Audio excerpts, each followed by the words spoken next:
Hello सो दोस्तों, आज की इस वीडियो में हम बात करने वाले हैं स्टार हेल्थ के बारे में। इस स्टॉक का जो आईपीओ है वो आया दिसंबर 2021 में 900 रुपए के प्राइस पे। करंटली ये स्टॉक अपने ऑल टाइम हाई से तकरीबन 51% नीचे में ट्रेड करते हुए देखने को मिल रहा है। आज की इस वीडियो में स्टार हेल्थ को हम काफी डिटेल में एनालाइज करेंगे और इस बात को समझने की कोशिश करेंगे कि मुझे पर्सनली ऐसा क्यों लग रहा है स्टार हेल्थ हमें बहुत ही अच्छा रिटर्न बना के दे सकता है। आगे बढ़ने से पहले एक डिस्क्लेमर दे देता हूँ, ये वीडियो कोई बाय या सेल की रिकमेंडेशन नहीं है। ये वीडियो सिर्फ मेरा पॉइंट ऑफ व्यू है स्टार हेल्थ पे। सबसे पहले हम समझते हैं स्टार हेल्थ के बिजनेस मॉडल को। तो देखो दोस्त, जो स्टार हेल्थ का बिजनेस मॉडल है वो है हेल्थ इंश्योरेंसेस बेचना। इनके रेवेन्यू का 93% जो हिस्सा है वो आता है रिटेलर्स को हेल्थ इंश्योरेंस बेच के, और बचा हुआ 7% हिस्सा आता है वो आता है कंपनीज को, कॉर्पोरेट्स को अपने हेल्थ इंश्योरेंसेस बेच के। इस एनालिसिस में और डीप में जाने से पहले जरा हम एक बार इस बात को समझते हैं कि कोई भी इंश्योरेंस कंपनी पैसे कैसे बनाती है। तो देखो, कोई भी इंश्योरेंस वाली जो कंपनी होगी उसके लिए जो सोर्स ऑफ इनकम होता है ना वो होता है कि जो आप प्रीमियम पे करते हो। चाहे रिटेलर आपसे कोई पॉलिसी ले या फिर कोई कंपनी आपसे पॉलिसी ले, वो लोग एक प्रीमियम पे करते हैं कंपनीज को, जो इंश्योरेंस वाली कंपनी है। तो एक जो मेन सोर्स ऑफ इनकम है वो है उन प्रीमियम को रिसीव करना, और दूसरा जो इनका सोर्स ऑफ इनकम होता है, जो प्रीमियम इन लोगों ने लोगों से इकट्ठे करे उसको फिर से ये लोग इन्वेस्ट कर देते हैं और उस पर फर्दर कुछ पैसे बना लेते हैं। एग्जाम्पल के तौर पे मान लो किसी इंश्योरेंस कंपनी ने पूरे साल में 1000 करोड़ का एक प्रीमियम इकट्ठा किया। अगर वो लोग इस पैसे को सीधा सीधा एफडी में भी डाल देते हैं तो वहां से भी इनको 6% का एक ब्याज देखने को हमें मिल जाएगा। अब हम बात करते हैं कि इंश्योरेंस कंपनीज के खर्चे क्या क्या होते हैं। तो देखो, इंश्योरेंस कंपनी का जो सबसे बड़ा खर्चा आता है वो होता है कंपनसेशन। अगर जिसने इंश्योरेंस लिया है उसके साथ कुछ मिसहैप हो जाएगा तो इंश्योरेंस कंपनी उनको पेमेंट करेगी। दूसरा इनका जो मेजर खर्चा हो जाता है वो हो जाता है अपने आप को री इंश्योर करने में। अगर आप देखोगे तो जो इंश्योरेंस वाली कंपनी है वो भी काफ़ी रिस्क पे खड़ी है। तो इंश्योरेंस कंपनी भी अपने रिस्क को कम करने के लिए अपने आप को हेज करती है, अपना खुद का इंश्योरेंस बाई करती है अपने से भी ऊपर वाले से। तो उस केस में उन लोगों को एक प्रीमियम पे करना पड़ता है अपने री इंश्योरर को। साथ ही साथ कई बार आप ऐसा देखोगे कि जो इंश्योरेंस कंपनीज हैं, तो जैसे एग्जांपल के तौर पे मान लो इन्होंने प्रीमियम इकट्ठा किया 1000 करोड़ का, मैनेजमेंट को डर लग रहा है कि यार हम खुद से इन्वेस्टमेंट नहीं कर पाएंगे ठीक से, तो वो लोग एसेट मैनेजमेंट फर्म्स को एक तरह से अप्रोच करते हैं और उनसे बोलते हैं कि आप हमारे पैसे को निवेश कर दो, इसके बदले में जो भी आपका फी होगा वो हम पे कर देंगे।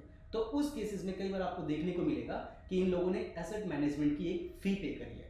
इसके साथ ही साथ ये लोग थर्ड पार्टी जो एडमिनिस्ट्रेटर होते हैं उनको भी कुछ फी पे करते हैं।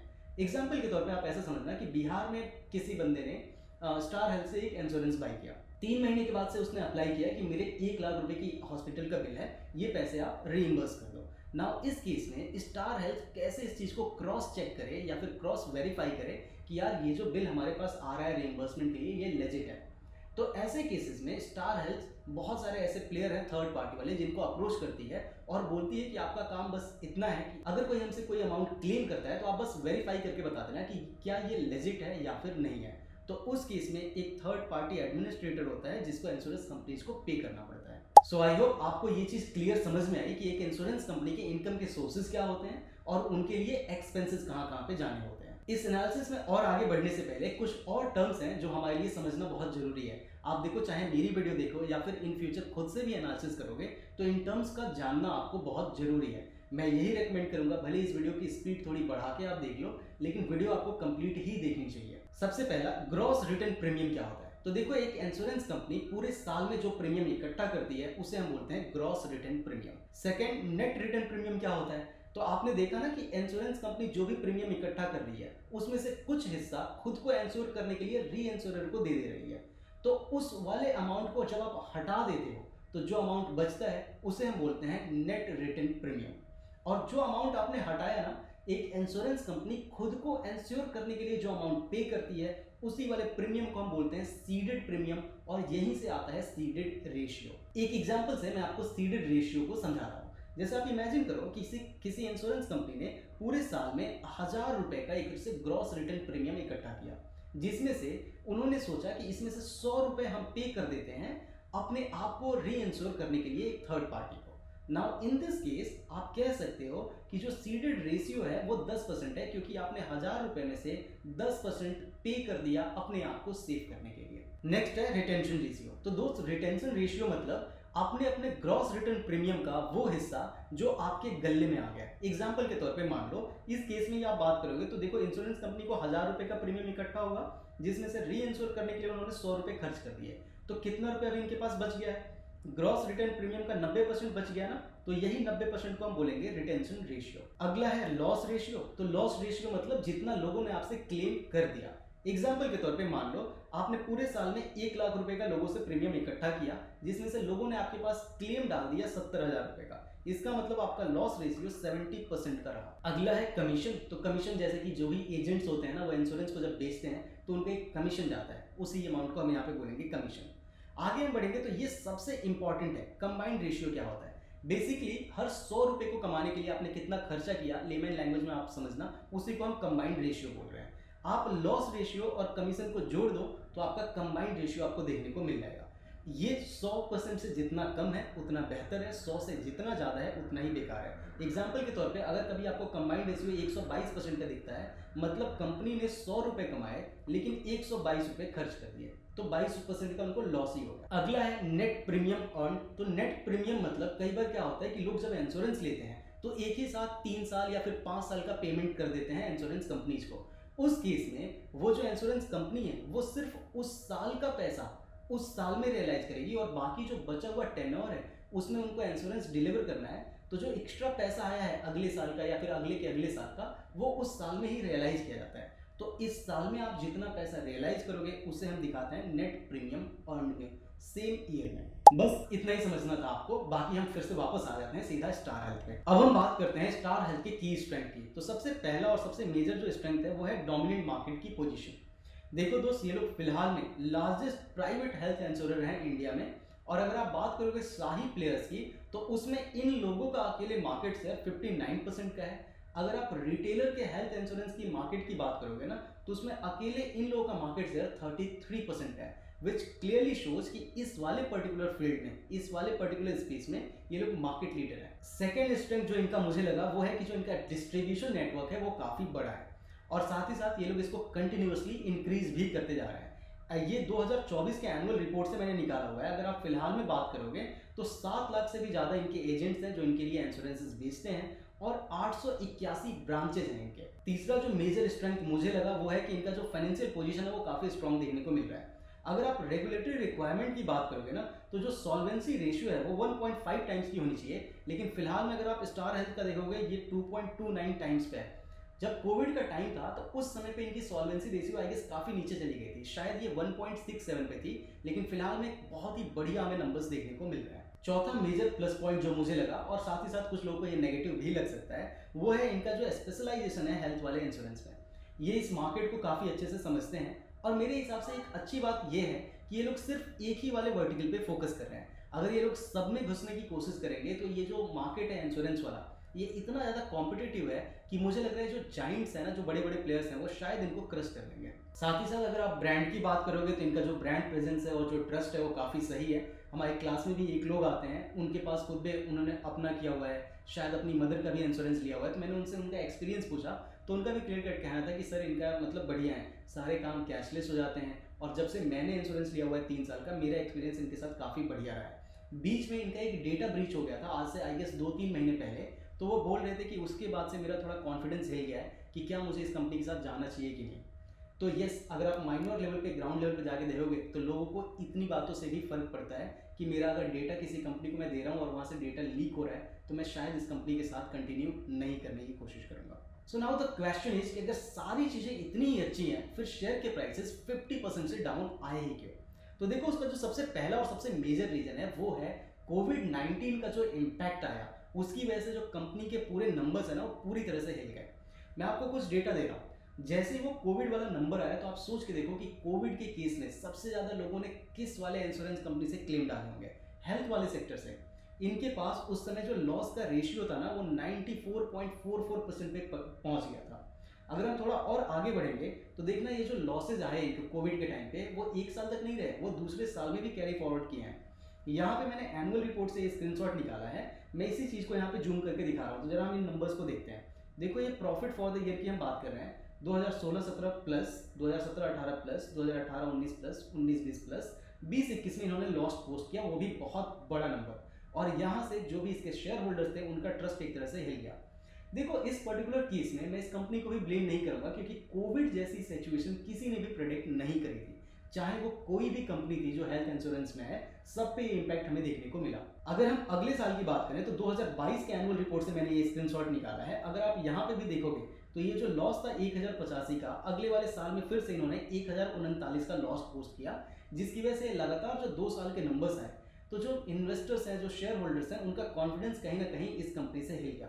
अगर आप कंबाइंड रेशियो की भी बात करोगे ना, वैसे यहाँ पे काफ़ी सारे नंबर्स हैं, एक दो नंबर जरा हम और देखते हैं। आप देखना ये नेट प्रॉफिट का नंबर है, तो देख रहे हो 2020 में ये पॉजिटिव नंबर है, 2021-22 में ये नेगेटिव हो गया, फिर से 2023 में ये नंबर पॉजिटिव हुआ, 2024 में भी हमें अच्छा प्रॉफिट देखने को मिला है। तो मुझे लग रहा है कि कंपनी बहुत ही बढ़िया रिकवर कर रही है, और क्योंकि बीच में नंबर्स खराब आए, इसी वजह से ये कंपनी आपको इतने डिस्काउंटेड रेट पे देखने को मिल रही है। अगर हम कंबाइंड रेशियो की बात करें ना, तो आप देखो यहाँ पे 2020 में ये 93% पे था, और 2021 में आप देख रहे हो 1221 पे हो गया। सिंपल लैंग्वेज में आप यूँ समझ सकते हो कि हर 1000 रुपये को कमाने के लिए, हर 100 रुपये को कमाने के लिए उन्होंने 122 रुपये खर्च किए। अगले साल में भी सिचुएशन खराब रही। 2023 से आप कहोगे तो जो सिचुएशन है वो बेटर होती चली जा रही है। 2024 के भी जो नंबर्स हैं हमें वो अच्छे देखने को मिले हैं, और जो इनकी एक रेटिंग एजेंसी है उसने भी ऐसा प्रेडिक्ट किया है कि आने वाले कुछ सालों में जो इनका कंबाइंड रेशियो है वो शायद 95 से 97 के बीच में ही रहेगा। मेरे हिसाब से ये काफ़ी अच्छा इंप्रूवमेंट है। चौथा मेजर पॉइंट जिसकी वजह से मुझे लग रहा है कि शेयर के प्राइसेस नीचे है, वो है कि जनरल जो मार्केट का सेंटीमेंट है वो काफ़ी नेगेटिव हो गया है। लोगों को ऐसा लग रहा है कि यार एक इन्फ्लेशन आ रहा है, इंटरेस्ट के रेट बढ़ रहे हैं, ग्लोबल अनसर्टेनिटीज है एक्सेट्रा, जिसकी वजह से लगभग आप सारे ही शेयर्स में देखोगे तो वो तेजी हमें देखने को नहीं मिल रही है जो पिछले कुछ सालों में हमें देखने को मिली। साथ ही साथ बहुत सारे लोग ऐसे होते हैं जो सिर्फ उन्हीं कंपनीज में निवेश करते हैं जिनमें उनको डिविडेंड लगातार देखने को मिले। स्टार हेल्थ डिविडेंड नहीं देती है, तो जिसकी वजह से मुझे ऐसा लग रहा है कि जो बायर का पुश है, बायर की डिमांड है, वो नंबर्स हमें उतने देखने को नहीं मिल रहे हैं, जिसकी वजह से शेयर के प्राइसेस में वो पुश नहीं आ रहा है। सो आई होप आपको ये समझ में आया कि शेयर के प्राइसेस नीचे क्यों आए। So now the main question is कि मुझे पर्सनली क्यों लग रहा है कि स्टार हेल्थ के शेयर प्राइसेस में हमें एक उछाल देखने को मिल सकता है नियर टर्म में। और उसमें जो सबसे पहला और सबसे मेजर रीजन है वो है कि जो एम्बिशियस इनका जो ग्रोथ का टारगेट है वो काफ़ी सही है। मैनेजमेंट टारगेट कर रहा है 20% का ग्रोथ एनुअली, और ये सिर्फ हमें एक साल के लिए ग्रोथ नहीं देखने को मिलेगा, ये ग्रोथ हमें मल्टीपल ईयर्स के लिए देखने को मिल सकती है। Q2 FY 2024 के कॉनकॉल के पेज नंबर 8 पे भी आप यहाँ पे आके पढ़ सकते हो। किसी ने पूछा कि हमारा ग्रोथ के क्या टारगेट्स हैं, तो वहाँ पे कंपनी ने बोला कि हम 3 नंबर्स पे फोकस कर रहे हैं। पहला 20% की ग्रोथ, 20% की ROE और 200% सॉल्वेंसी। सॉल्वेंसी वाला तो हमें ऑलरेडी बेटर देखने को मिल रहा है। Q2 2025 का जो कॉनकॉल था उसमें भी उसके बारे में थोड़ा सा जिक्र है। दूसरा मेजर रीजन जिसकी वजह से स्टार हेल्थ पे मैं काफी बुलिश हूँ वो है इनका जो एक्सपेंशन है सेमी अर्बन और रूरल मार्केट्स में, उसकी वजह से। तो कंपनी का फिलहाल में प्लान है कि हर साल ये लोग 1 लाख नए एजेंट्स को हायर करेंगे और रूरल वाले मार्केट को टैप करेंगे। देखो मैं पर्सनली रूरल एरिया में पला बड़ा हूँ, वहाँ पे इंश्योरेंस के बारे में दूर दूर तक किसी को नहीं पता है, और पर्सनली मुझे लग रहा है अगर इन मार्केट्स को ये लोग सक्सेसफुली टैप कर पाते हैं तो शायद हमें 20% से भी ज्यादा का ग्रोथ इस कंपनी में देखने को मिल सकता है। तीसरा मेजर रीजन जिसकी वजह से स्टार हेल्थ पे मैं काफी बुलिश हूँ वो है इन्होंने अपने प्रीमियम को बढ़ाया, और प्रीमियम के बढ़ाने के बाद भी हमें कस्टमर बेस में कोई खास डिक्लाइन देखने को नहीं मिला। अभी हम आगे बढ़ेंगे तो वो चीज आपको समझ में आएगा। साथ ही साथ कंपनी ने लगभग अपने सारे ही प्रोडक्ट्स के रेट बढ़ाए हैं। एग्जाम्पल के तौर पे अगर आप बात करोगे इनके स्टार मेडी क्लासिक इंश्योरेंस पॉलिसी की, उसके प्रीमियम को इन्होंने 25% से बढ़ाया जुलाई 2022 एंड ऑनवर्ड्स, जो कि इनका जो रिटेल वाला कंट्रीब्यूशन है ना उसका लगभग 6% ये अकेले ये वाली पॉलिसी कंट्रीब्यूट करती थी। इसको छोड़ के भी और भी इनका जो ये है फैमिली हेल्थ ऑप्टिमा, जो इनका एक फ्लैगशिप है, इसमें इन्होंने पहला इंक्रीमेंट किया 15% का अगस्त 2021 में, और दूसरा इंक्रीमेंट इसमें इन्होंने सेकंड प्राइस हाइक किया Q3 2023 के ये कॉल से मैंने निकाला है, जिसमें लगभग इन्होंने 25% का हाइक किया फर्दर। सो बेसिकली कंपनी जैसे ही कोविड वाला वो जो क्लेम्स आए ना, तो कंपनी ने ऐसा रियलाइज किया कि यार 100 रुपये में जो हम इंश्योरेंस किसी को बेच रहे हैं उसके पीछे 122 का खर्चा हो जा रहा है। तो ऐसे मार्केट में अगर सर्वाइव करना है तो हमें प्रीमियम्स को बढ़ाने ही पड़ेंगे, और लोगों को कन्विंस करने के लिए ये लोगों ने डिसाइड किया कि हम अपने सर्विसेज को थोड़ा और बेटर करेंगे ताकि वो लोग प्रीमियम पे करें। चौथा जो मेजर पॉइंट है वो वही जो मैं अभी आपको बता रहा था कि हमें वो जो कस्टमर का बेस है उसमें कोई हमें डिक्रीज देखने को नहीं मिला। अगर आप बात करोगे ना तो कंपनी ने ऐसा एस्टिमेट किया था कि जब इन्होंने अपने FHO की प्राइस में हाई किया तो इन लोगों ने एंटिसिपेट किया कि जो इनके सब्सक्राइबर हैं, जो पॉलिसी होल्डर्स हैं, उनमें लगभग 4 से 5% का ड्रॉप देखने को मिला, लेकिन ऐसा नहीं हुआ। इससे काफ़ी कम हमें ड्रॉप देखने को मिला। साथ ही साथ एक और मेजर रीजन जो मुझे लग रहा है वो लग रहा है कि ये जो पूरी इंडस्ट्री है वो काफ़ी फ्रेगमेंटेड है, स्पेशली हेल्थ इंश्योरेंस वाली। अगर आप रूरल मार्केट में जाओगे तो बहुत सारे छोटे छोटे प्लेयर्स हैं, आने वाले टाइम में ऐसा हो सकता है कि स्टार हेल्थ उन छोटे छोटे सारे प्लेयर्स को अक्वायर करे और इस तरीके से उन सारे मार्केट को कैप्चर करे और सारी चीज़ों को स्टैंडर्डाइज करे। सो इन सारे पॉइंट्स को देखने के बाद से मैं काफ़ी कन्विंस था और कंपनी में बहुत सारे इनके annual reports, con call, investor presentation को गो थ्रू करने के बाद से मुझे ऐसा लगा कि यार ये कंपनी काफ़ी अच्छा हमें रिटर्न बना के दे सकती है। डिस्क्लेमर आपको ऑलरेडी पता है। सो फंडामेंटल पॉइंट ऑफ व्यू से देखो, अगर आप स्क्रीन पर जाके इनके नंबर्स देखोगे तो वो चीज़ें इधर उधर दिखेंगी, क्योंकि जो भी इंश्योरेंस वाली कंपनीज होती है ना, उनकी अकाउंटिंग काफ़ी अलग है। इस वजह से मैं आपको इस तरीके से सारी चीज़ें प्रेजेंट कर रहा हूँ। अब हम एक बार देखते हैं इस कंपनी को टेक्निकल पॉइंट ऑफ व्यू से कि क्या इसमें कोई सेटअप बन रहा है, क्या हम या इसमें कोई ट्रेड प्लान कर सकते हैं या फिर नहीं। इसके लिए मैं आपको स्विच करूंगा अपने लैपटॉप की स्क्रीन पे। सो करेंटली आप यहाँ पे देख सकते हो वीकली कैंडल मैंने लगाया हुआ है और ये स्टॉक 466 रुपये के रेट पे चल रहा है। अगर मैं इसे डेली कैंडल्स में कन्वर्ट करूँ तो फिलहाल में आप देख सकते हो कि ये स्टॉक अपने एक सपोर्ट वाले लेवल पे खड़ा हुआ है। फिलहाल में ये स्टॉक 466 रुपये पे चल रहा है। अगर ये 450 के नीचे जाके सस्टेन करने लगता है तो इसमें हम एसएल काट के निकल सकते हैं। मैं फिर से रिपीट कर रहा हूँ, मैं कोई सेबी रजिस्टर्ड इन्वेस्टमेंट एडवाइजर या फिर रिसर्च एनालिस्ट नहीं हूँ, ये मेरी खुद की एनालिसिस है। तो फिलहाल में मुझे लग रहा है कि बहुत ही छोटे एसएल के साथ इसमें हम एक ट्रेड प्लान कर सकते हैं और ये स्टॉक आने वाले टाइम में हमें बहुत अच्छा रिटर्न बना के दे सकता है।